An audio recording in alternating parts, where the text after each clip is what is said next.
It's time for GMA3. New developments in the case of the Ohio parents gunned down in their own home. The wife's ex-husband accused of killing them facing a judge for the first time. Your name, sir, for the record? Michael McKee. What's next in the case? Securing your kid's financial future. Tips on what kind of accounts to open so you can create what one dad calls a middle-class trust fund. It's gonna be a good day. And Abbott Elementary star Tyler James Williams is here. Can't argue with that. As the hit show gets ready to return. And could we see an Abbott and heated rivalry crossover? It's time for GMA3. This day is mine. I'm gonna chase From ABC News headquarters in New York City, this is GMA3. Hello. I am Will Reeve. It is great to be with you. It's great to be with all of you. It's crazy. I'm Rebecca Jarvis. This is Ika Jachi. That's not the crazy part, but looking at New York, how sunny it appears, and yet it's absolutely freezing outside. Do not trust what you see with your eyes. It's a beauty, you can right? see the steam there from that building bottom left. Right now. Exactly. But it's still a beautiful day, all right? And also, Tori Johnson is here with deals and steals on kitchen and home must-haves as low as $5. How about that, guys? That'll warm you up. Also ahead, when it comes to social media and kids, a new study is looking at over 100,000 kids over 3 years, and Dr. Darian Sutton is here with the results. Really important information there, but we do begin with the surgeon charged with gunning down his ex-wife and her new husband, a prominent Ohio dentist. He appeared in an Illinois court yesterday. He'll be transferred to Ohio to face aggravated murder charges. Chief Investigative Correspondent Aaron Katersky has this story. Aaron, good afternoon. And good afternoon to you, Will. Guys, this Chicago surgeon charged with murdering the couple while their children were unharmed inside is soon going to be back in Ohio for prosecution. Relatives of the victim said they had a hunch police would arrest the ex-husband. Monique Tepe's ex-husband could soon face aggravated murder charges in Ohio after waiving extradition from Illinois. Dr. Michael McKee, investigators say, shot and killed Monique Tepe and her second husband, Ohio dentist Spencer Tepe. Your name, sir, for the record? Michael McKee. In shackles and a yellow prison jumpsuit, McKee said little in court, a public defender speaking for him. Mr. McKee believes that the most expeditious manner in which he may defend himself against the charges pending in Ohio and to plead not guilty would be to waive his right to an extradition hearing and to agree to his immediate transportation to Ohio. The hearing lasted less than 2 minutes. Authorities say the 39-year-old vascular surgeon killed the Tepes in the early hours of December 30th at their Columbus, Ohio home. The grim discovery made after Spencer Tepe's boss became worried and called police when the dentist didn't show up at work.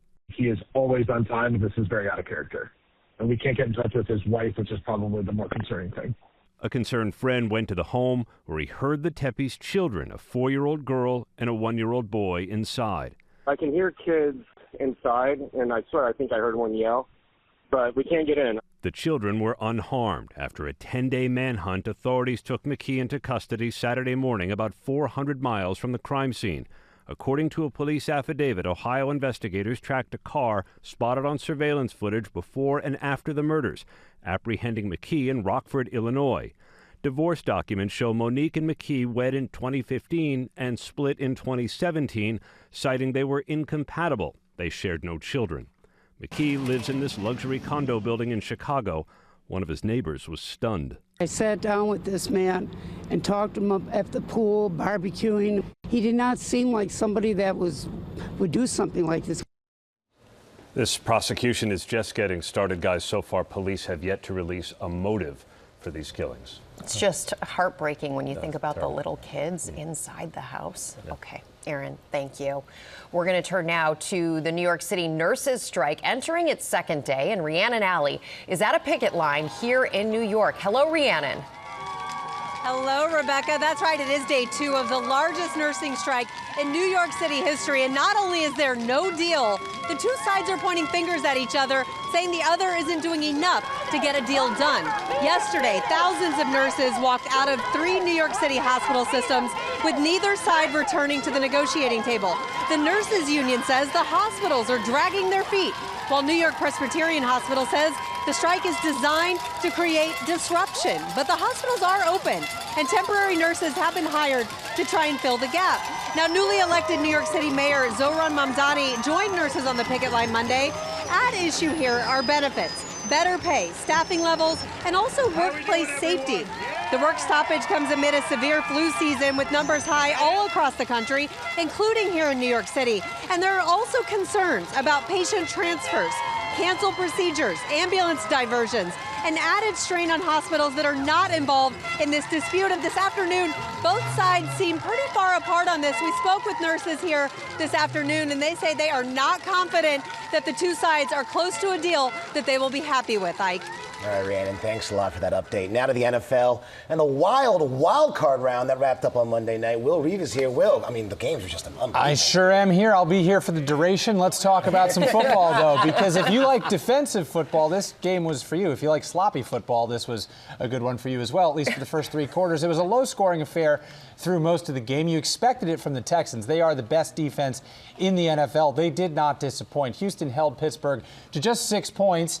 They were all over Aaron Rodgers and his whole team the whole game. They finally did some scoring of their own in the fourth quarter. A defensive touchdown here from Sheldon Rankins, just scooping up that fumble and chugging on into the end zone. And then this throw here that you're about to see might be the last of Aaron Rodgers' career.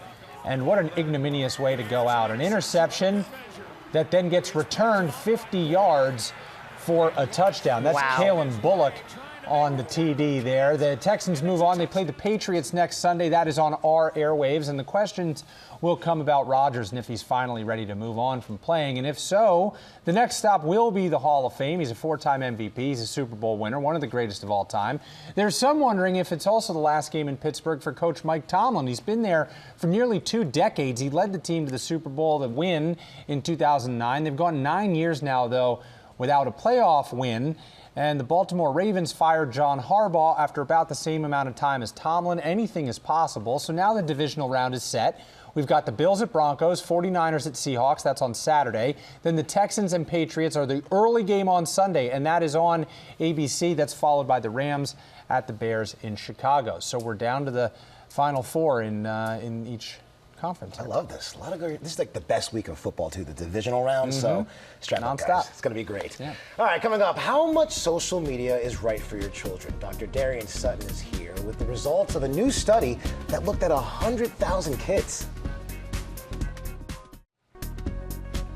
We are back now with a GMA Health alert about kids and social media. A new study finds moderate use may be best, and medical correspondent Dr. Darian Sutton joins us with more. It's great to see you, Dr. Sutton. Great to see you all as well. So this study conducted, you were just telling us, in Australia. Yes. It's a relatively large sample size, but of course Australia just outlawed social media for people under 16 years old. Yeah, and it's looking at the effects of social media right before that time, essentially trying to help us all understand the benefits and the risk of screen time, specifically while children are scrolling on their computers and their laptops and their phones. So this looked at nearly 100,000 children between the grades of 4 and 12, and they basically separated them into how much screen time they were getting on social media after school. Some were no use, 0 hours. Some were moderate use, less than 2 hours, which is still kind of significant if you ask me, and those with high use, more than 2 hours. And what they found was a U-shaped result. Interestingly enough, they found, as expected, those with high use had overall low well-being. It was a series of scores based on happiness and perseverance.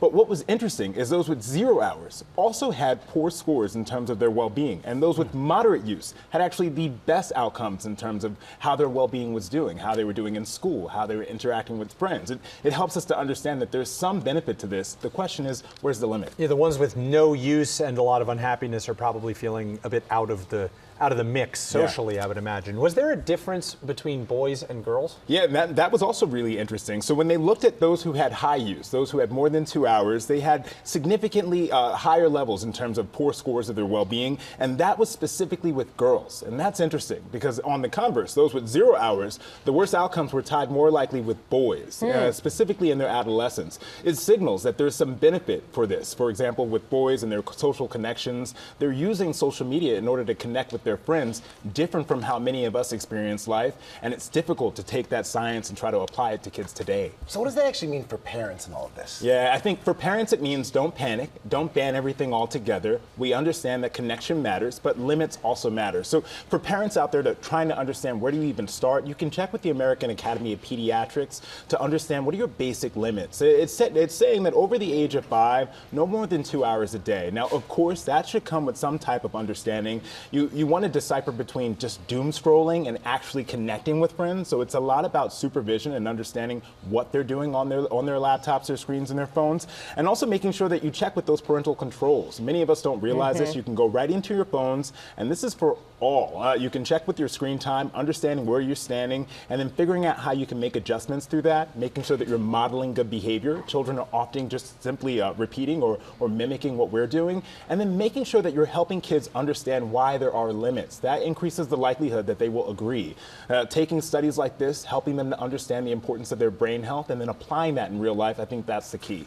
Yeah, it's such important information, Dr. Sutton. And my daughter is not on social media yet. She's not even 7, but I talk to her constantly about this phone and what's important as a grown-up to not spend too much time there and to be present with her. Absolutely. Nothing replaces human contact. So we always have to make sure that hold that up as the highest tier, but then also understand there's some benefit that we can play around with as long as there's supervision. Thanks, Dr. Sutton. Coming up here, we've got Tori Johnson with us on Deals and Steals, up to 70% off on kitchen and home necessities. Stay tuned.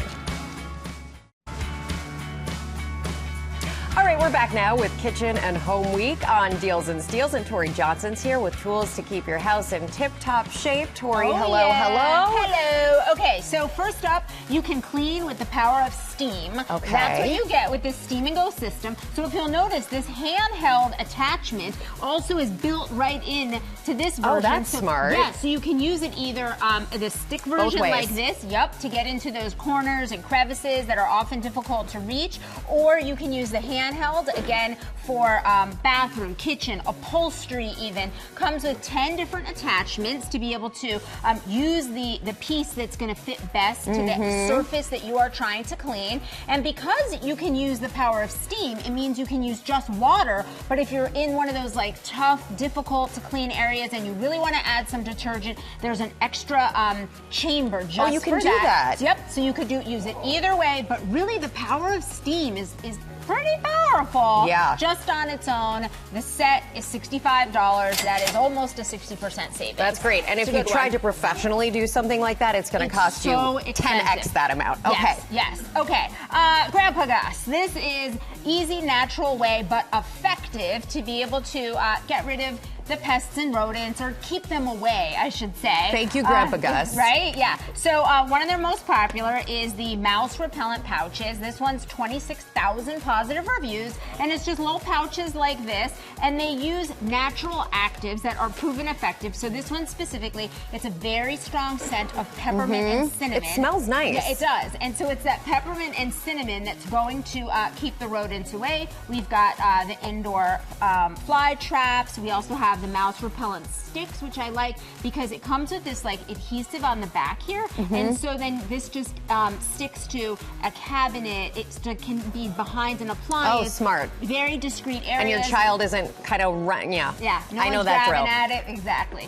50% off and free shipping from Grandpa Gus. Excellent. All right, then we got to focus on keeping shoes in tip-top shape. So what I love about Tarago making their GMA Deals debut today is that all of this is about repelling water, snow, stains, anything that's going to damage your shoes. It's going to work for that, but without changing the look, feel, or breathability of your shoes or clothing. So we have options for leather, canvas. We also have cleaning options. So bright white sneakers, sneaker odor. There's even options to clean and help repel and restore your Gore-Tex fabrics. So from your shoes to your gear, all 50% off. Everything starts at $5. And great for this time of year. Yes, exactly. Okay, Bentco for taking lunch or preparing food. We use these. So good. So we've got everything from these lunch bags, but then we also have products. This one's my favorite. This glass salad dish, and then it has these separate compartments right here on top.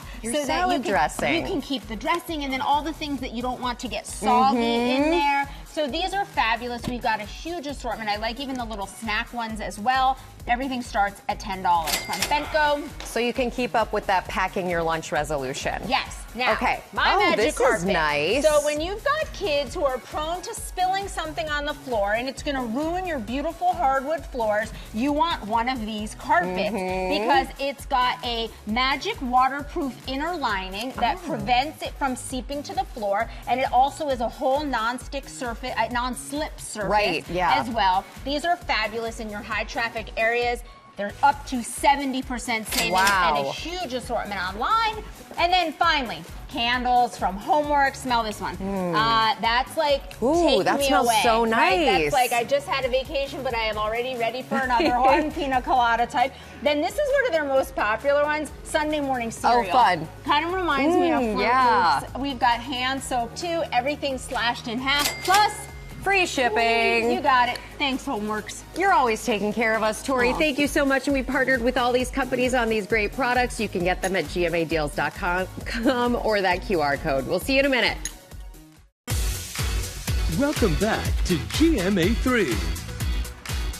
Welcome back to GMA3. Tomorrow on GMA, day 2 of our series, The Migraine Fix, focusing on treatments you can do at home, what works and what doesn't. And we'll also look at the growing trend of friends chipping in to own a home together. Is it a wise decision? And what to consider before taking the plunge? That is tomorrow. Very big question there. Plus, Tony, Emmy, and SAG Award winner Sean Hayes is back. He's here on Thursday talking about his new one-man play, a thriller called The Unknown, right before the big premiere. Rebecca. Yeah, he is very funny, and we can't wait to chat with him. Coming up now, though, our series, Family Money Matters. Every parent wants to set their kids up for success, but saving for your children's future can be unnecessarily complex. So we're going to break it down right here with some tips to make it easier.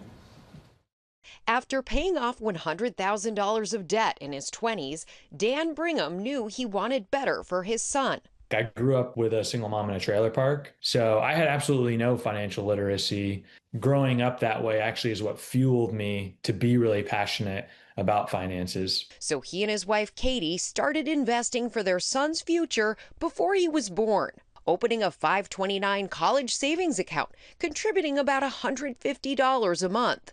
Now, at just 4 months old, with compound interest, their son is on track to have at least $60,000 to use for education in 18 years.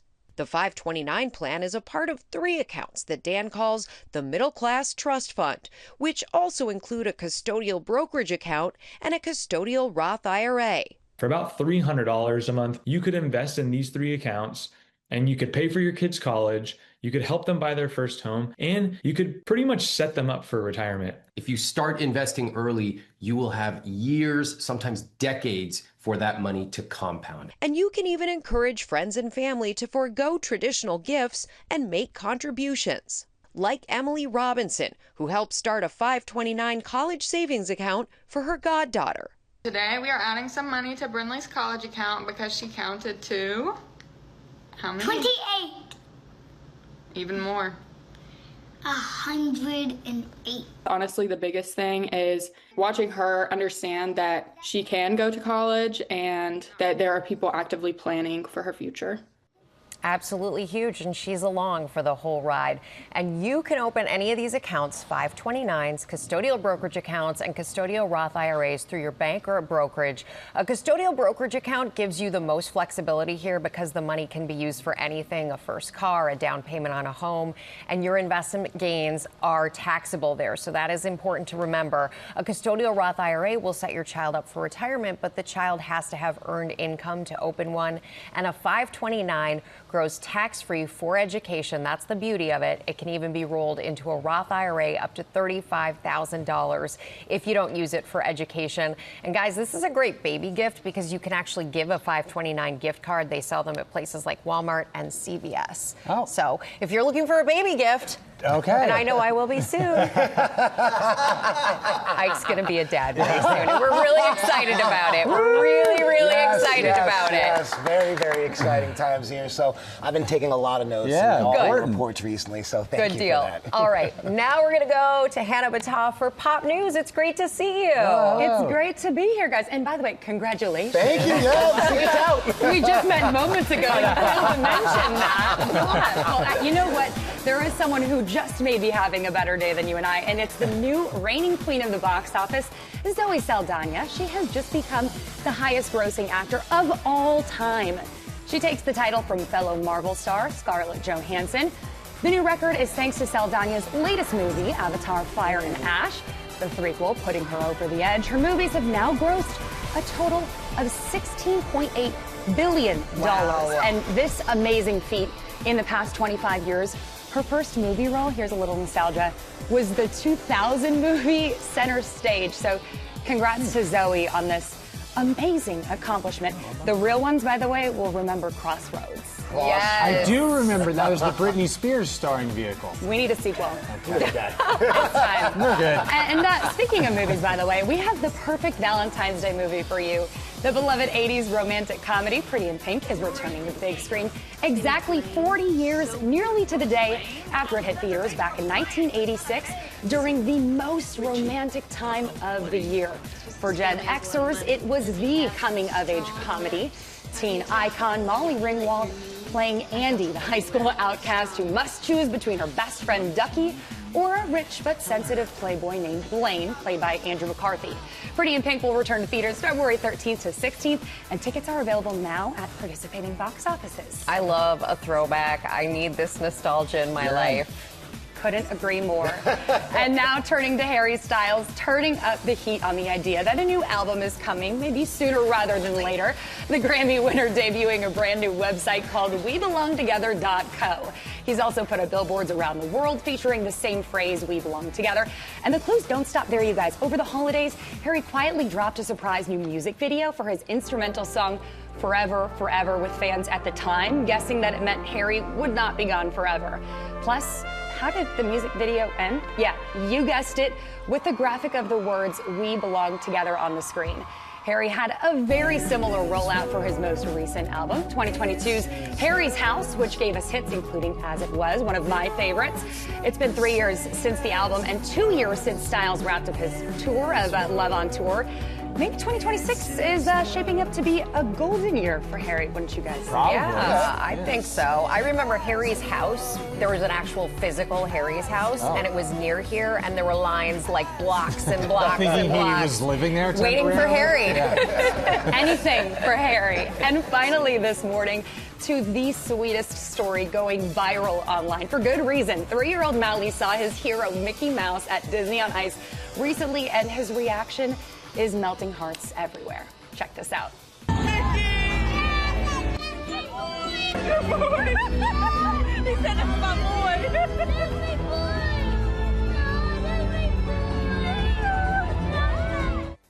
Excuse me while I get emotional over here. Even his dad Marcus got emotional seeing his son's reaction, and folks at Disney's parks saw this video, which by the way has racked up millions of views online, and decided to give him the surprise of a lifetime. They ended up flying him and his family to Walt Disney World, where he got to meet Mickey in real life for the first time, and his reaction is just exactly what you would hope for. Pure joy. Mally, by the way, still on cloud 9 from that moment meeting his boy. He hasn't stopped talking about the whole Disney World experience. After all, they call it Magic Kingdom for a reason. Yeah. Well done. And I'd like to welcome Ike to a whole new world of tears when you see videos like that. Going forward. Does it hit differently now? Forward. All right, Hannah, thank you. Thanks so much. All right, coming up here, we're talking with an infertility expert all about the biggest myths and more when it comes to growing your family. Stay with us. We are back now with infertility expert Dr. Lucky Sekhon. She is a double board certified reproductive endocrinologist, and she has a new book out called The Lucky Egg. And you go by Dr. Lucky, so it's great to have you with us, and it's very helpful to have an IVF doctor. Having been through IVF myself, you've faced this as well with your second child. I like the name Dr. Lucky. That's like the right place to be in this. I like to think it works well. Yeah. Tell us a little bit about the book and why you wrote it. I wrote this book. It was born from so many of the conversations that I've had with the thousands of women that I've helped to diagnose with infertility and help them overcome infertility towards their family building journey. I've just witnessed that there's such a massive knowledge gap when it comes to this topic, and it makes sense when you think about it. We go through most of our life not thinking about our fertility, and for many people, the last time they ever thought about their reproductive health was health class. And that's when the goals were very different. And so I feel like for all too long, people have been left to their own devices to kind of figure out and navigate what it takes to get pregnant and where to seek answers when things aren't going as planned in their 20s, 30s, and beyond. So I wrote this book to fill that knowledge gap and really provide evidence-based information, but also mental health support, because for many people, this is not a sprint, it's a marathon. And we really need to be able to support people and ensure they're not just getting to their destination, but that along the journey, we're keeping their mental health intact, their sense of self intact, and protecting their relationships and quality of life. That's crucial. What are some of the biggest myths that people still believe about fertility? Well, one of the biggest myths is that if you lead a healthy lifestyle and you do all of the right things, you take your vitamins, that you will be immune to the biological clock and you will not have problems with fertility. And I think this leads to a lot of denial.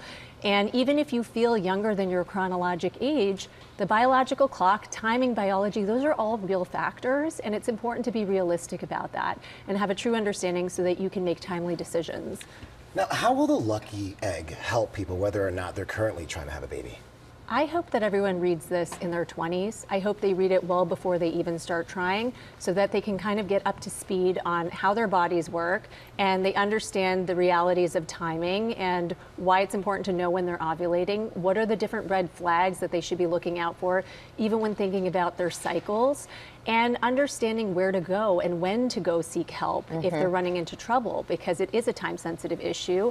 And if you're in the trenches of infertility, understanding all the testing and the treatment and the acronyms, it can be like learning a new language. It really is like learning a new language. And I remember the early days of sitting in the fertility clinics and feeling both overwhelmed, also excited about the prospect, but I felt anger at the time because I looked around the room and I looked at all these women sitting there and they all looked just like me. We were people on a path, things, you know, we had spent so much time and energy working so hard, and all of a sudden, like you said earlier, all these things that we had done, eating right or taking vitamins or doing the things right, it wasn't leading to this thing that was everywhere. Everyone was pregnant. There were children everywhere. Yeah, and I want people to know that this is not something that is a moral failing. You didn't do anything wrong. This isn't because you didn't try hard enough or want it. You know, it's really something that can happen out of your control. It does not discriminate, and you're definitely not alone. 1 in 6 couples will navigate infertility.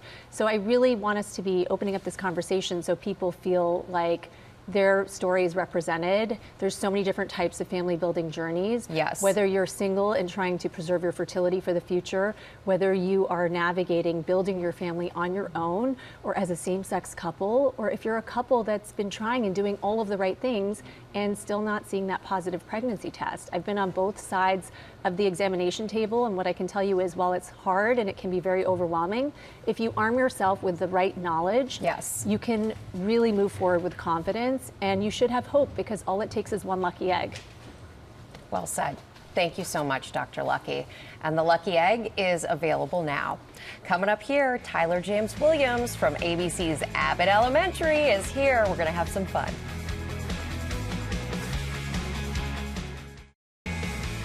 All right, big moment here. We're very excited about our next guest. It's Tyler James Williams. He plays Gregory on ABC's hit show Abbott Elementary. Class is officially, finally back in session after a winter hiatus. Tyler, thank you for being here. We're thrilled about this. We're so glad to be with you. Thank you for joining us. What are you most excited for about the return of this season, what fans are going to see, and all the rest?